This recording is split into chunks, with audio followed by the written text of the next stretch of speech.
Oke, assalamualaikum warahmatullahi wabarakatuh. Baik teman-teman sekalian, kembali lagi di Basement Channel.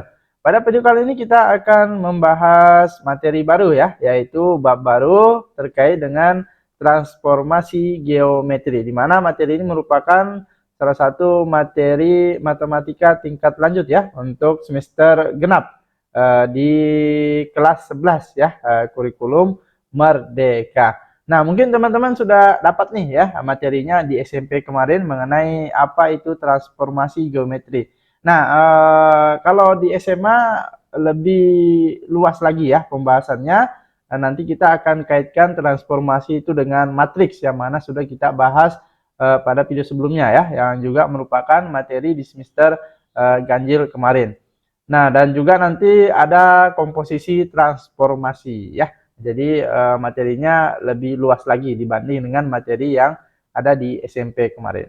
Nah, apa saja yang akan kita bahas? Kita akan membahas transformasi yang pertama dulu ya, yaitu mengenai refleksi atau pencerminan. Nah, berbicara dengan pencerminan ya, ini berkaitan nih dengan kehidupan sehari-hari kita. Ya, hampir tiap hari tuh kita bercermin ya. Bisa 2 atau 3 kali lah minimal. Nah, tapi tahu nggak teman-teman, apa sih itu pencerminan? Ayo, apa kira-kira? Nah, transformasi refleksi atau pencerminan adalah transformasi yang memindahkan suatu objek. Nah, objeknya di sini bisa berupa titik, garis, atau bidang menurut sifat-sifat cermin. Nah, itulah transformasi refleksi ya atau pencerminan. Nah, pencerminan biasanya dilakukan terhadap sebuah garis tertentu yang bertindak sebagai cermin ya. Nah, jadi ini sebagai awalan dulu nih ya untuk memulai pembahasan kita mengenai apa sih itu transformasi refleksi ya atau pencerminan. Nah, kita sudah dapat nih ya pengertiannya. Transformasi refleksi yaitu transformasi yang memindahkan suatu objek baik itu berupa titik, garis atau bidang menurut sifat-sifat cermin, dan pencerminan biasanya dilakukan terhadap sebuah garis tertentu yang kita jadikan sebagai cermin gitu ya. Nah, di sini ada keterangan nih, transformasi yang memindahkan suatu objek menurut sifat-sifat cermin. Nah, berarti kita harus tahu dulu nih, sifat-sifat cermin itu seperti apa sih? Nah, ayo. Nah, berarti kita cari dulu nih, sifat-sifat cermin itu seperti apa ya? Nah, kita ilustrasikan lah ya, karena kita akan menggunakan nanti bidang kartesius ya. Nah, kita ilustrasikan. Ada suatu segitiga lah ya, A, B, C ya, yang merupakan sebagai objek ya. Nah, jadi dalam pencerminan ada istilah objek dan ada bayangan ya. Bayangan itu hasil pencerminannya. Atau biasa juga dikatakan prapeta dan petanya ya. Kalau di beberapa buku itu menggunakan istilah peta atau prapeta. Nah, di sini kita menggunakan objek saja biar lebih mudah ya. Nah, hasil transformasinya nanti disebut bayangan gitu ya. Nah, jika objeknya di sini dan kita mengambil suatu garis lurus tadi ya, yang bertindak sebagai cermin, di mana kira-kira bayangannya? Nah, bayangan segitiga ini. Intinya cerminnya di tengah nih, objeknya di kanan, gitu ya. Maka bayangannya di mana? Apakah di atas, di bawah?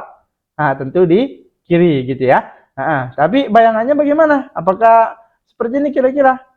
Nah, bukan ya. Nah, tetap segitiga dong ya. Nah, segitiganya begini, ya enggak? Enggak juga ya. Terus gimana dong?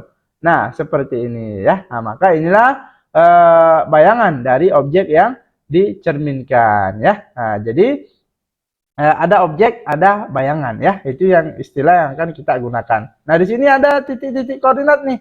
Ya, tadi titik sudut A, maka bayangannya pakai A aksen ya. Jadi A aksen ini A tanda seru apalagi istilahnya. A tanda petik 1 itu namanya A aksen ya, artinya bayangan dari titik A gitu ya. Sehingga B juga punya bayangan B aksen dan C juga bayangannya C aksen ya. Maka objek yang dicerminkan yaitu segitiga ABC memiliki bayangan yang koordinatnya A aksen, B aksen, C aksen, gitu ya. Nah, kurang lebih seperti inilah ya gambaran pencerminan. Nah, kita dari sini kita akan mencari itu sifat-sifat cermin seperti apa sih? Ayo, gimana kira-kira ini? Yang pertama tadi, yang pertama apa? Kalau yang dicerminkan segitiga, maka bayangannya juga segitiga. Berarti tidak berubah bentuk ya. Ukurannya sama nggak? Mengecil atau membesar nggak? sama ya, sehingga sifat yang pertama, objek dan bayangan yang dicerminkan memiliki bentuk dan ukuran yang sama. Gitu ya? Oke, sip. Apalagi kira-kira? Ada 3 nih di sini sifat-sifat cermin. Ayo, yang kedua. Selain bentuk dan ukurannya, apalagi kira-kira? Nah, perhatikan titik A misalnya ya, dan bayangannya A aksen. Nah, perhatikan jaraknya. Coba jarak objek ke cermin dan bayangan ke cermin sama nggak? Oh, sama ya. Nah, titik C juga nih sama nih. Ya, jaraknya ke cermin juga sama. Maka sifat yang kedua yaitu jarak objek ke cermin dan bayangan ke cermin adalah sama. Gitu ya. Nah, yang terakhir yang paling penting apa nih? Nah, jadi posisi objek dan bayangan dari cermin selalu tegak lurus. Perhatikan titik A dan A aksen itu tegak lurus nih ya, siku-siku dengan cermin yang ada atau garis yang kita jadikan sebagai cermin. Nah, ini yang paling penting ya. Jadi tidak boleh miring tuh. Ya, titik A-nya di sini, cerminnya di sini, bayangan titik A di sini, di atas atau di C bisa jadi ya. Itu kan miring, tidak tegak lurus. Maka ini penting juga. Sehingga dari ilustrasi yang ada diperoleh nih ya 3 sifat cermin yang akan nanti kita gunakan untuk melakukan transformasi refleksi ya, baik itu berupa titik, garis atau bidang. Yaitu yang pertama kita bacakan lagi, objek dan bayangan yang dicerminkan memiliki bentuk dan ukuran yang sama gitu ya. Kemudian yang kedua, jarak objek ke cermin dan bayangan ke cermin adalah sama, dan posisi objek dan bayangan dari cermin selalu tegak lurus. Bisa ya kira-kira ya? Oke. Nah, setelah dapat sifat-sifatnya barulah kita bisa melakukan pencerminan. Nah, yang pertama, pencerminan titik terhadap sumbu X. Nah, karena kita akan menggunakan bidang kartesius, langsung kita gunakan bidang kartesiusnya saja ya. Misalnya nih, ada beberapa titik nih, A, B, C, dan D yang akan coba kita cerminkan terhadap sumbu X. Berarti kalau objeknya sudah ada, kita tinggal mencari cerminnya ya. Anggap kita mengambil garis lurus yang kita akan jadikan sebagai cermin. Nah, di sini pencerminannya terhadap sumbu X. Maka cerminnya yaitu adalah sumbu X. Di mana sumbu X-nya? Nah, yang ini dia. Maka yang sumbu X inilah sebagai cermin. Maka untuk yang titik A, yang koordinatnya A min 5,2. Dia ada di atas cermin nih. Ya, cerminnya kan baring nih ya. Nah, maka jika objeknya ada di atas, maka bayangannya di mana kira-kira? Nah, tentu di bawah ya. Dan ingat selalu tegak lurus. Berarti gimana tuh? Nah, kita lihat jaraknya ya. Nah, sesuai sifat yang kedua tadi ya.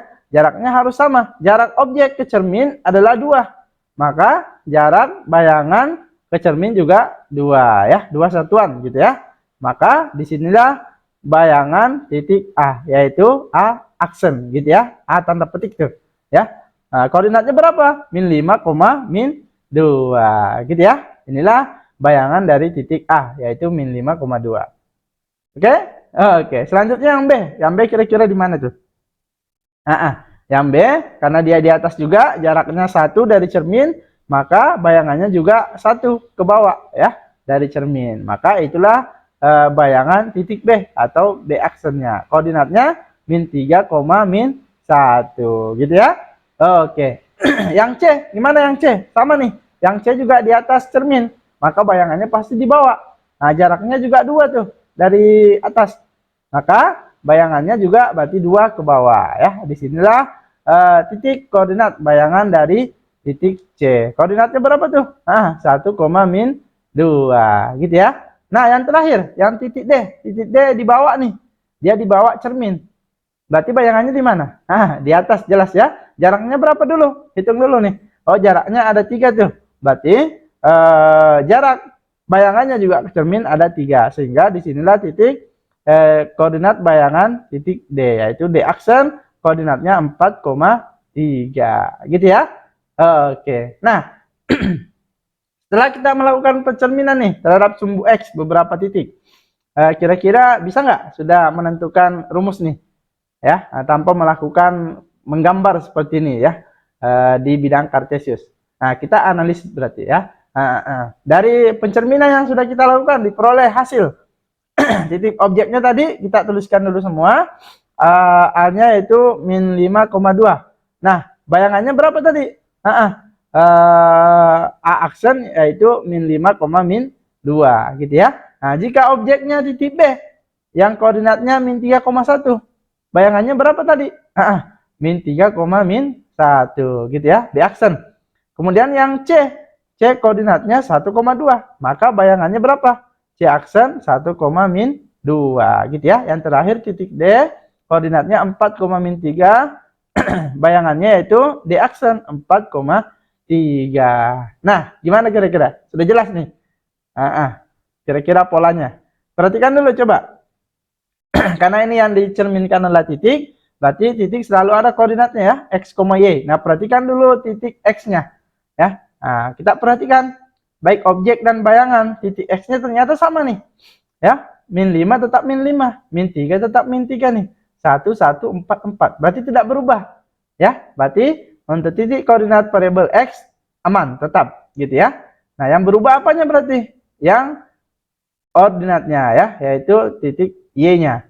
Perhatikan, objek dan bayangan dari 2 menjadi min 2, dari 1 menjadi min 1, dari 2 menjadi min 2, dari min 3 jadi 3. Berarti gimana tuh kira-kira? Jadi dapat disimpulkan bahwa rumus pencerminan terhadap sumbu X dapat dituliskan. Jika ada titik A misalnya ya, ini mewakili semua titik yang ada. Koordinatnya X, Y dicerminkan terhadap sumbu X. Nah, ini simbol M ini pencerminan ya. Yang X ini artinya pencerminan terhadap sumbu X gitu ya bacanya ya. Jadi titik A koordinatnya X, Y dicerminkan terhadap sumbu X diperoleh bayangan yaitu A aksen gitu ya. Koordinatnya apa tadi? Koordinat variabel X-nya tetap ya. Yang berubah apa? Variabel Y-nya. Jadi positif jadi min. Maka koordinat bayangannya atau A aksennya menjadi X, Y aksen. Maka inilah rumus pencerminan terhadap sumbu X. Gitu ya. Tinggal kita jadikan variabel Y-nya jadi min ya. Nah, dikali dengan min 1. Gitu ya, jelas ya? Oke. Nah, langsung kita bahas contoh soal. Yang pertama, tentukan hasil refleksi nih ya. Ingat, refleksi itu juga pencerminan ya. Segitiga ABC dengan titik koordinat A min 1,4, titik koordinat B 2,1 dan koordinat C min 2, min 1 yang dicerminkan terhadap sumbu X. Nah, kita lihat di sini pencerminannya terhadap sumbu X. Berarti kita sudah punya rumus tadi ya, pencerminan terhadap sumbu X, yaitu jika ada titik A dengan koordinat X, Y dicerminkan terhadap sumbu X, diperoleh bayangan, yaitu A aksen dengan koordinat X, min Y. Maka kita lihat, di sini koordinat A-nya sudah ada tuh, ya, yaitu min 1,4. Maka dicerminkan terhadap sumbu X, diperoleh bayangan A aksen. Tinggal apa tadi? Nah, tinggal koordinat Y-nya dikalikan min. Sehingga di sini Y-nya 4, maka menjadi min 1, min 4. Itulah bayangan dari titik A-nya. Gitu ya, simpel aja ya. Oke, kemudian yang kedua, titik B. Koordinatnya 2,1 nih, sama dicerminkan juga terhadap sumbu X, maka diperoleh bayangan yaitu B aksen. Polanya sama ya. Koordinat Y-nya dikalikan negatif sehingga 2,1 menjadi 2, min 1 gitu ya. Yang terakhir koordinat C, koordinatnya min 2, min 1 nih. Dicerminkan juga terhadap sumbu X, maka diperoleh bayangan C aksen. Koordinatnya bagaimana? Nah, min 2, min 1. Y-nya min 1 nih, dikali min jadi positif sehingga koordinat bayangannya min 2, 1. Gitu ya? Jelas ya? Maka kita simpulkan pencerminan segitiga ABC terhadap sumbu X diperoleh bayangan segitiga yaitu A aksen, B aksen, C aksen dengan koordinatnya masing-masing. A aksennya tadi min 1, min 4, B aksennya 2, min 1 dan C aksennya min 2, 1. Gitu ya, simpel aja ya. Jadi tinggal kita kalikan saja koordinat Y-nya dengan min 1. Pencerminan terhadap sumbu X berarti variabel X-nya, titik X-nya tetap ya, yang Y-nya yang dikali min 1. Nah, kalau misalnya nih teman-teman lupa rumusnya karena nanti pencerminan ini banyak ya yang bisa dijadikan garis. Ada bisa sumbu Y, bisa garis Y sama dengan A, bisa garis X sama dengan B, dan seterusnya ya. Nah, siapa tahu teman-teman bingung, bisa langsung digambarkan dalam bidang Kartesius. Nah, kalau ini lebih jelas gitu ya. Nah, coba kita buktikan apakah benar bayangan titik A, B, dan C ini sesuai dengan yang kita dapatkan menggunakan rumus yang ada. Langsung kita buktikan di bidang Kartesius. Titik A, min 1,4. Berarti di mana tuh? Min 1,4. Berarti di sini ya. Nah, kemudian titik B, 2,1. Titik C, min 2,1. Berarti di sini. Nah, coba kita cerminkan masing-masing. Pencerminannya sama di sumbu X. Mana sumbu X? Yang ini ya. Berarti inilah yang kita jadikan sebagai cermin. Nah, yang titik A, bayangannya, objeknya ada di atas nih. Di atas cermin. Berarti bayangannya di mana? Di bawah. Jaraknya berapa? Nah, ada 4. Maka jarak bayangannya dari cermin juga ada 4 satuan. Maka disinilah bayangan titik A, yaitu A aksen sama dengan min 1, min 4. Sama ya? Sama berarti ya. Kemudian yang B. Yang B juga berada di atas cermin nih. Jaraknya 1 satuan. Maka bayangannya pasti di bawah dengan jarak yang sama. Nah, disinilah koordinat titik B aksennya, yaitu 2, min 1. Sama ya? Sama. Yang terakhir titik C. Nah, titik C ada di bawah cermin nih. Ya, jaraknya 1 satuan. Maka bayangannya di mana? Tentu di atas ya. Nah, dengan jarak 1 satuan juga. Dengan catatan selalu tegak lurus, siku-siku gitu ya. Maka disinilah koordinat C aksennya, yaitu min 2,1. Sama ya? Oke, berarti memang terbukti nih. Untuk pencerminan terhadap sumbu X, jika ada titik A dengan koordinat X, Y dicerminkan terhadap sumbu X, diperoleh bayangan A aksen sama dengan X dikurang min X, min Y ya. Jadi variabel Y-nya dikalikan dengan min 1. Nah, seperti biasa di akhir video kita selalu berikan latihan soal ya, sebagai pemantapan buat teman-teman mengenai materi yang sudah kita bahas. Nah, silakan di sini ada satu soal, silakan teman-teman bisa dikerjakan. Jangan lupa jawabannya boleh ya ditulis di kolom komentar. Demikian yang bisa kita bahas mengenai pencerminan ya, titik terhadap sumbu X. Semoga bermanfaat dan bisa dipahami. Nantikan pembahasan materi yang lainnya pada video selanjutnya. Tentunya tetap semangat dan selalu berprestasi.